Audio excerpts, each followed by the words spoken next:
Ny mety ho toetry ny andro any an-dranomasina ny sabotsy 20 martsa 2024 amin'ny enora maraina hatramin'ny alahady 20 martsa 2024 amin'ny enora maraina.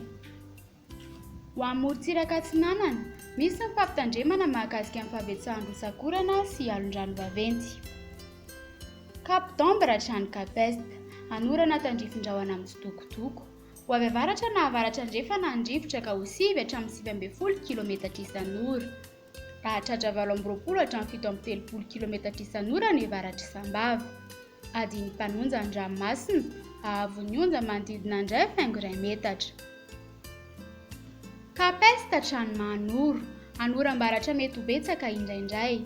Ho avy Atsinanana na avaratra Atsinanana andrivotra ka ho 7 km isan'ora. Anonjabe ny ranomasina, ahavon'ny onja 2,3 hatramin'ny 2,7 metatra. Mahanoro hatrany Tolaniaro, anorana tandrifin-drahona. Ho avy atsimo ny rivotra ka ho 9 hatramin'ny 17 km isan'ora. Anonjabe na ahery ny ranomasina, ahavon'ny onja 2 hatramin'ny 3 metatra. Tolaniaro hatrany Cap Sainte-Marie, andrahoana vitsy.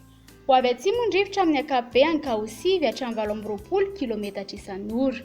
Anonjabe na ahery ny ranomasina, ahavon'ny onja 2 hatramin'ny 3 metatra. Mety hananika hatramin'ny 3,5 metatra indraindray noho ny alon-drano antonony avy atsimo. Ho amin'ny morontsiraka andrefana, Cap Sainte-Marie hatrany Cap Saint-Vincent. Andrahoana vitsy na hibalika ny masoandro. Ho avy atsimo na atsimo Atsinanana ny rivotra ka ho 20 hatramin'ny 40 km isan'ora. Ahatratra 5-10 km isan'ora indraindray. Anonjabe na ahery ny ranomasina, ahavon'ny onja 2,3 hatramin'ny 3 metatra.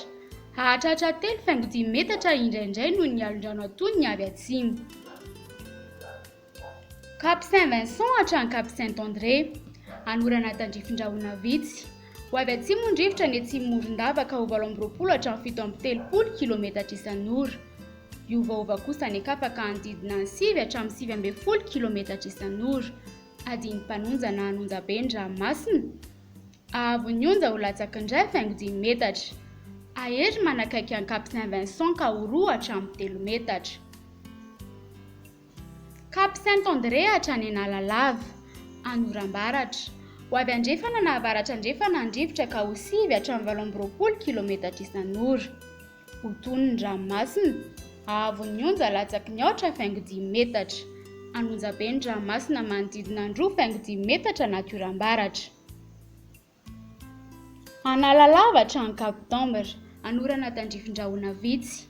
Ho avy andrefana andrivotra ka ho 9 hatramin'ny 90 km isan'ora. Ho tony ny ranomasina, ahavon'ny onja latsaky ny 8,5 metatra.